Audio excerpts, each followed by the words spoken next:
Hey y'all, it's Kathy Anderson here of A&E Coaching Group, and I'm going to do my sound check as I talk. Let everybody come on in. We had a little delay today, but we're still on and making sure. I can't even say we have a guest today. It's not a guest.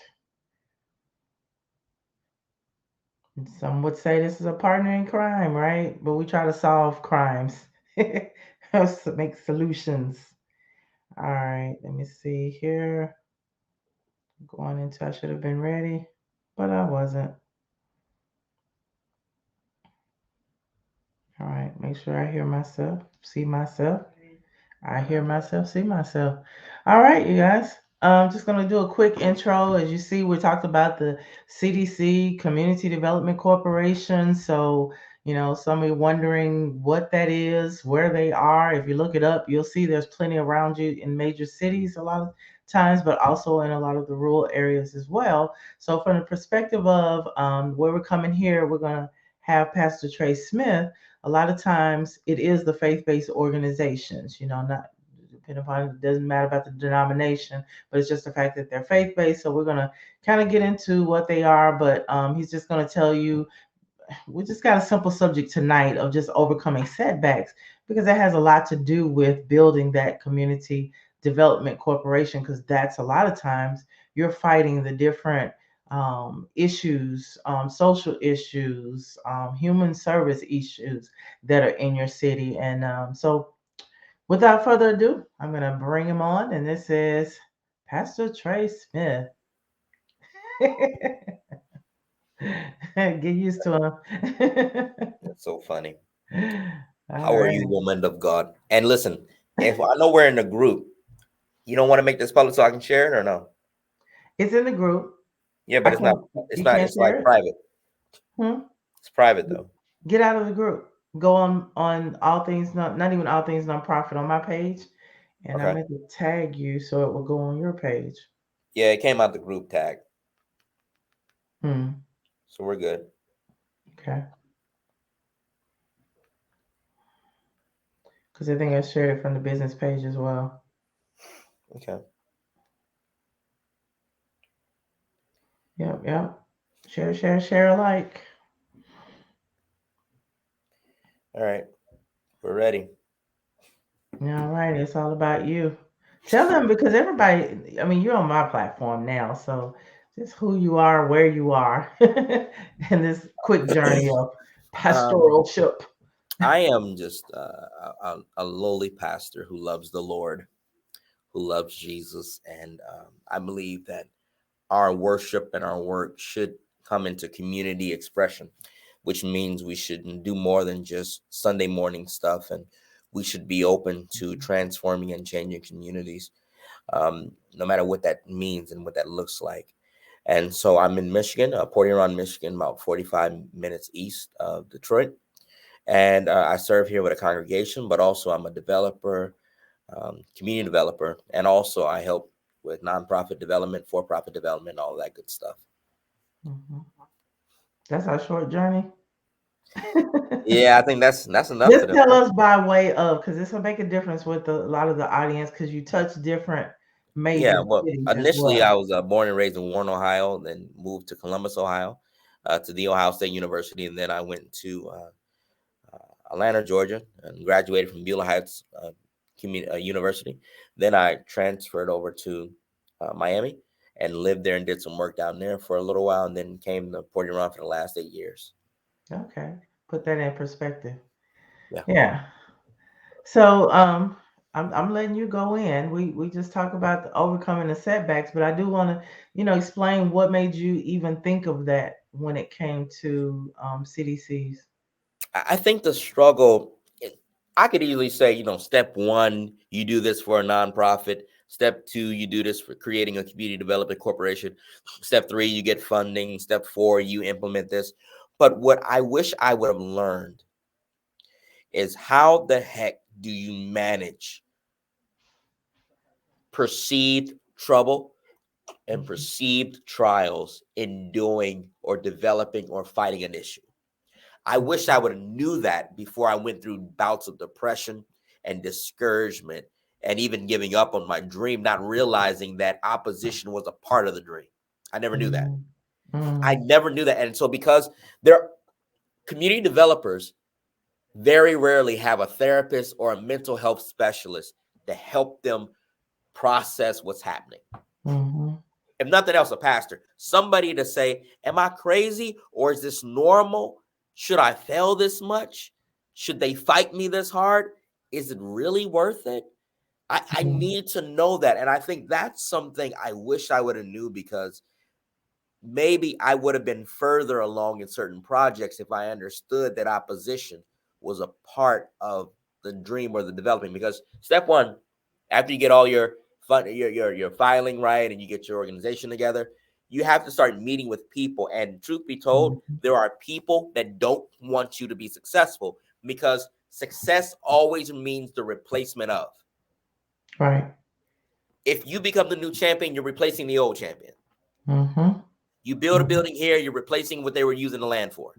It's mhm, all success always means somebody gets moved out the way. mhm, And there are some, like, people fought getting rid of the phone because there were so many jobs, right? mhm, Now that job is never coming back. But that was something that people legitimately trained their entire lives for, and there's never coming back, ever. mhm. Right. So knowing how to navigate that, I think, is the most important part of any young visionary or developer's life. Okay. Now let me ask you this. This is actually sometimes a shock to me of why.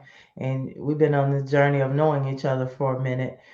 And I know that a lot of times our perception, talking about me and others on this side, we tend to think that you all, as pastors, as leaders, you're telling us to fight through. You're telling us about the objections, and we're complaining about things. We're discussing all our issues.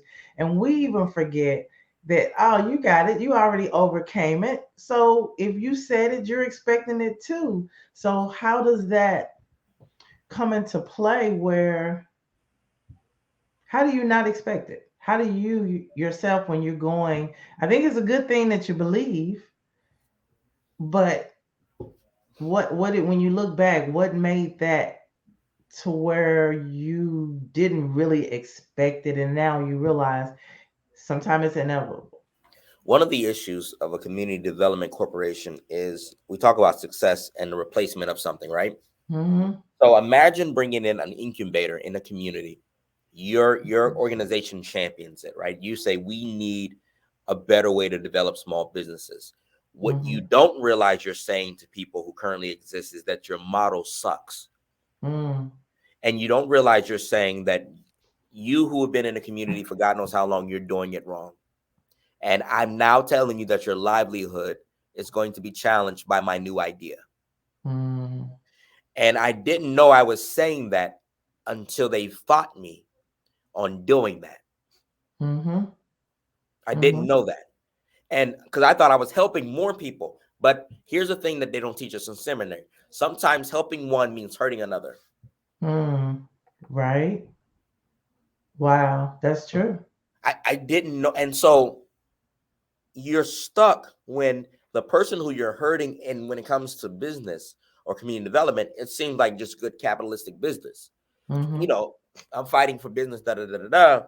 But what they're saying to me is, you're wrong, you're wrong, you're wrong. And why would you do this, man of God? Why would you try to hurt my livelihood, man of God, and this, that, and the other? And I'm saying I'm not. I just see a group of people that are being left out. Right. And so then I translate that into our meetings, into our plans.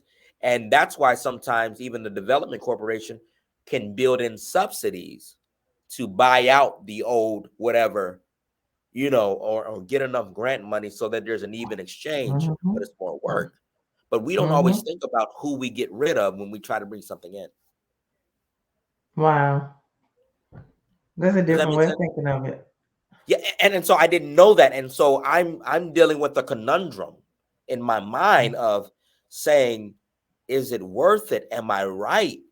Because there's a good people that may have been given back to the family, to the families and to the community for God knows how long, but this thing is burning on my heart, and maybe it's because I don't know. am I doing it right? I wrestle with that. Mhm. When we talked about doing things for the recovery community, right? We wanted them Mhm. to have homes. And so the Community Development Corp was focused on homes for those who are in recovery, drug addiction. And I'm like, there are people, da da da da. But then I ask myself, would I want to go to sleep after I'm done advocating and live next to a drug addict? Wow.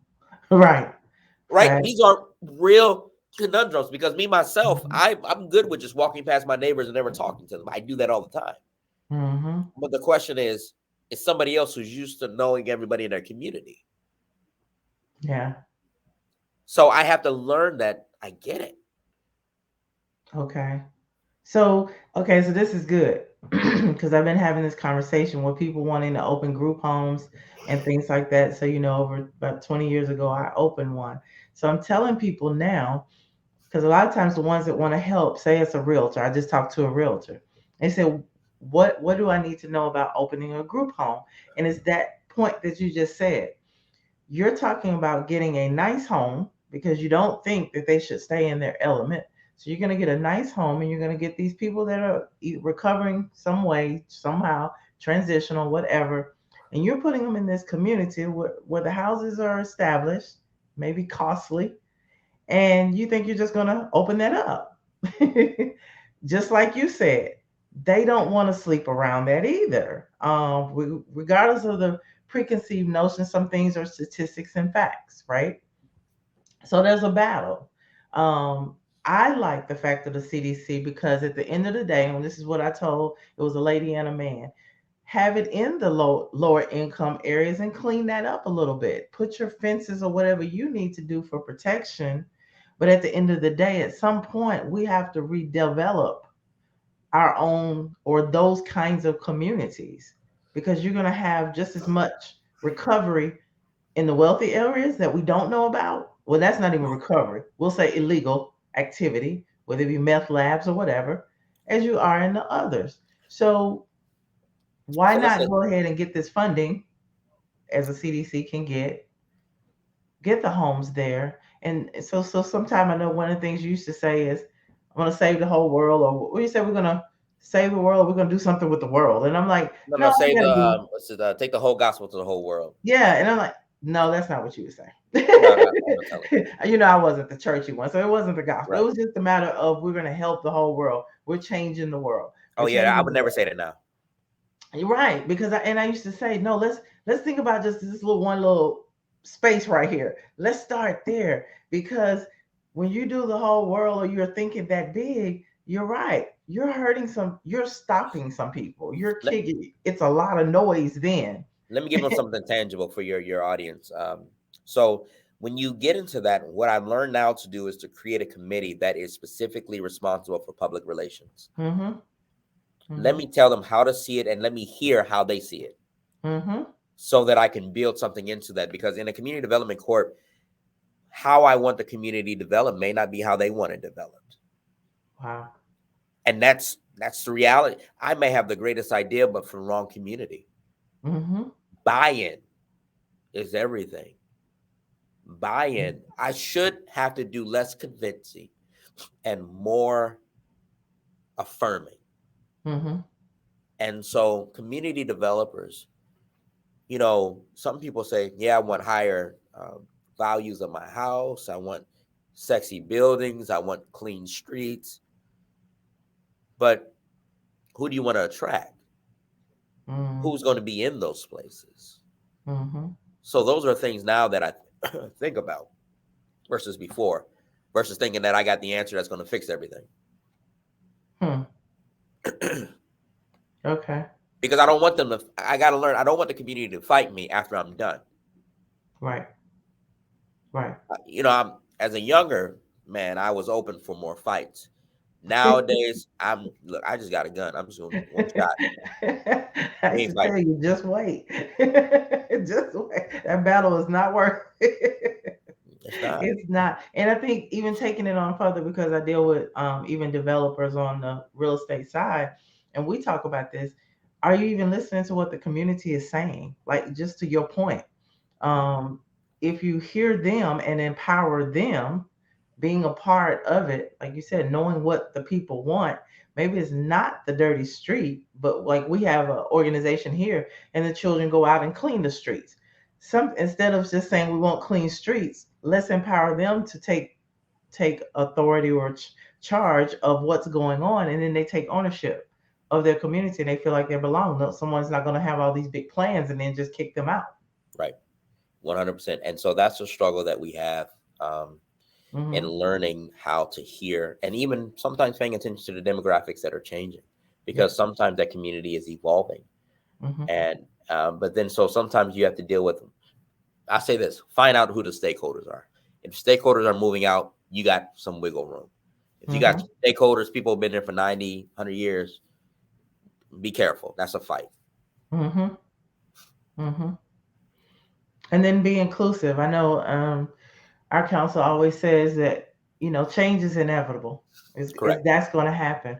But what do you want? Do the ask for what you need while it's evolving, and I think that's where the CDC is important too, because it can be both and. I know that used to be one of the things you always said. Just do both and then think in this case it would be, why am I kicking everyone out when maybe I need to just make sure there are some resources for them as well, put them in the same place. So, case in point, when they do a big development of apartment complexes, why can't you have so many for lower income or based on income, some on the work level, and then the rest of them just put it in market?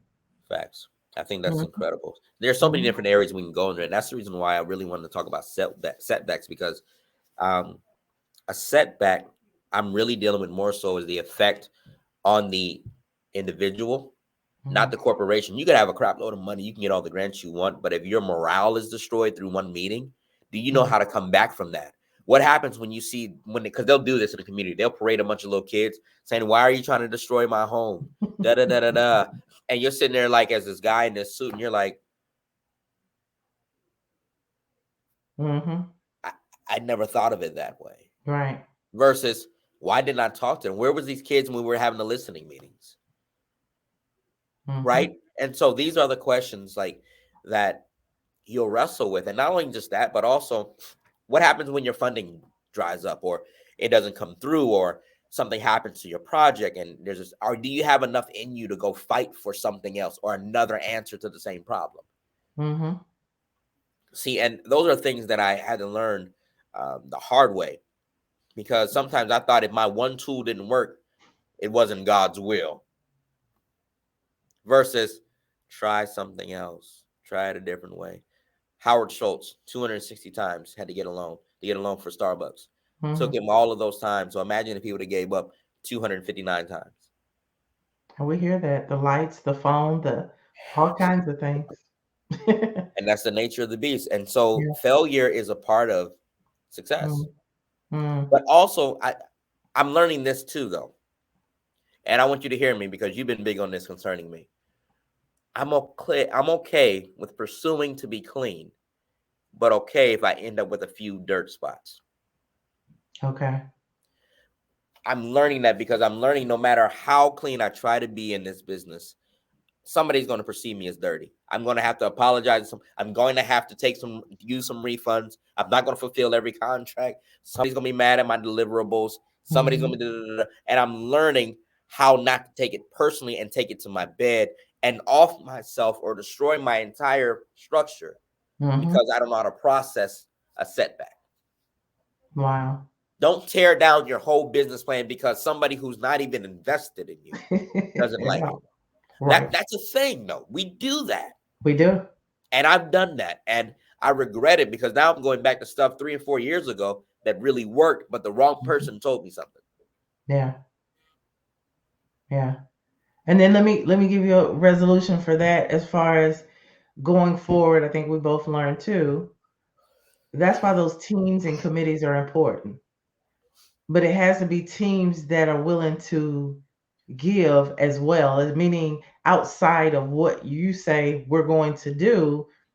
Let's have this strategic plan. That means that you just don't have the yay sayers, the ones that's only yay. Sometimes a couple of those nays with the optional solutions, that's how you get to the bigger plans, you guys. So You don't Yeah. just take that and tear down that business plan. You might want to add something in there. Maybe you want to consider what they said. And like you said, we take it personal a lot of times and we just say, I just don't want to do that anymore.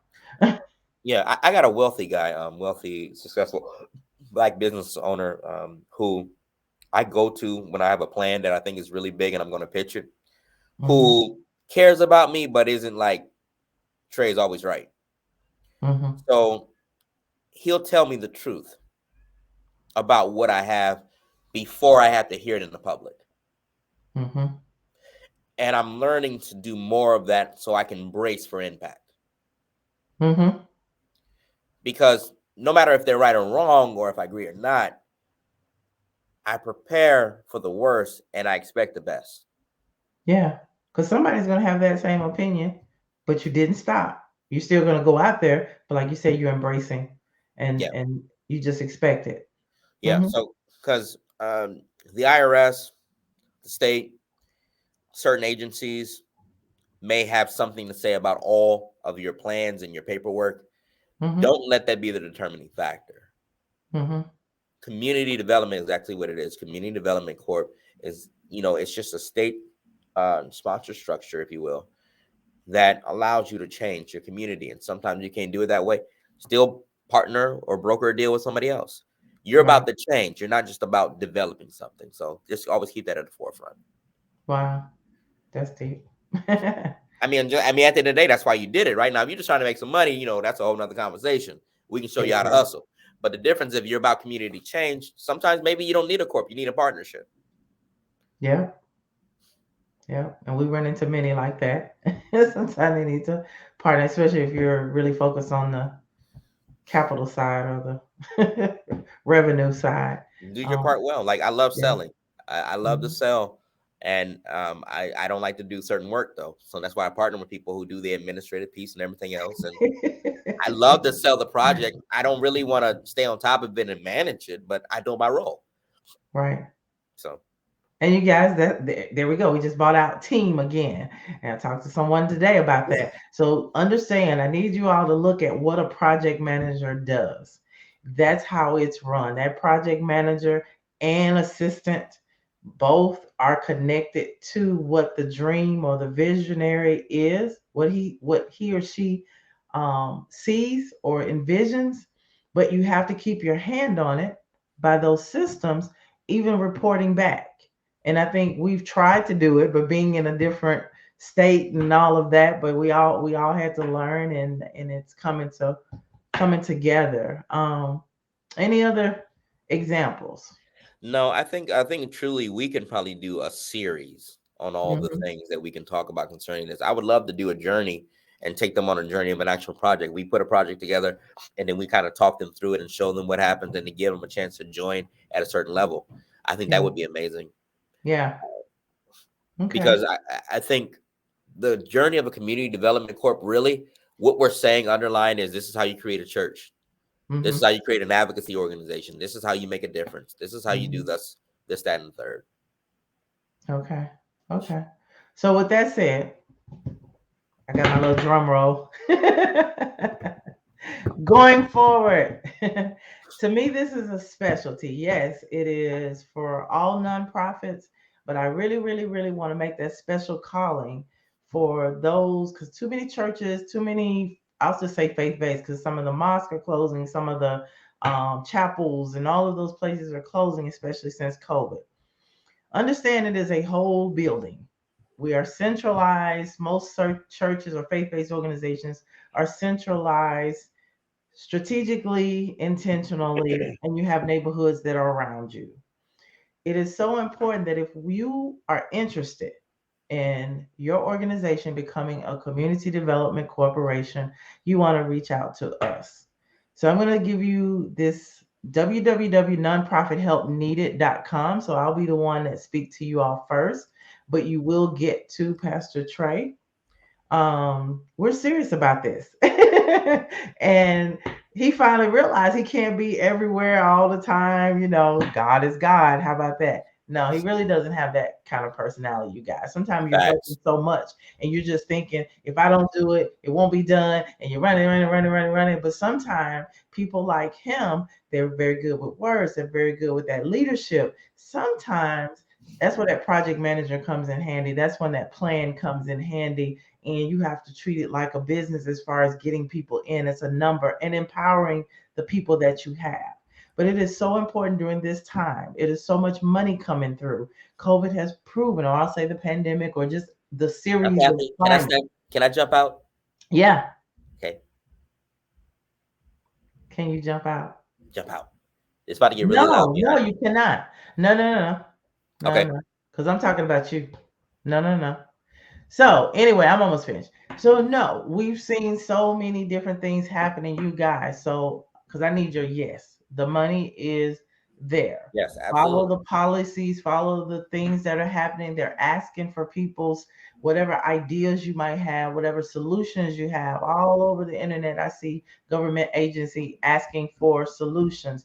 This is a time where we can't say they don't want us to do, they don't want us to do. This is a way to do it. So contact us. You can DM us, but the best way, if you're really serious and ready to take that step, even if you want to start a nonprofit or grow your nonprofit healthily and make sure you get the funding legally, is nonprofithelpneeded.com. How about that? I No, I love it. thank you. I know this was challenging today, so I appreciate your time. Listen, I appreciate you. You know, I'll do anything for you. I just the moment I got, I just had to. No, I ain't gonna say what I normally say. Right. But anyway, for you, anything. Hey, you guys, it's been a pleasure. I'm gonna let Pastor Trey leave, and make sure you take care of yourself. Self care. All right, you guys. He thought he was gonna get out first, but seriously, just if you're listening to this, you have this heart to help. Also consider volunteering. If you've never done any kind of volunteering, and I'm talking about really getting in there consistently, knowing the various agencies, if it's domestic violence, talk to some of the shelter people that have those shelters and the leaders. Get in there before you just go and try to start your own, because sometimes what you think is not out there, the resources aren't out there. Go to United Way and see all the different organizations that are around, and then create something that's unique, maybe in a specific area that you're covering. Maybe it's about partnerships. Sometimes you don't need to start a nonprofit, but if you've already started or you really, really have it in your heart, at least get the facts. Real good resource for that. Learn exactly what you need to be able to start that nonprofit. Because a lot of times it's just about the paperwork initially, and then you still have to do the work. And the work requires you to be that leader, be that connector to, the leaders in the community, politics, as well as please understand what the community that you are serving, not based on how it was for you, but based on the people now. Ask a child if they're okay. Ask a young woman if she's okay. Don't just assume your situation is the same thing as her situation. That's all. Just real solutions. And I hope y'all got something out of it tonight. And look forward to next Sunday. We'll be back on that 4 o'clock schedule as far as I know. Otherwise, we have a great week and we'll talk to you later. Bye, y'all.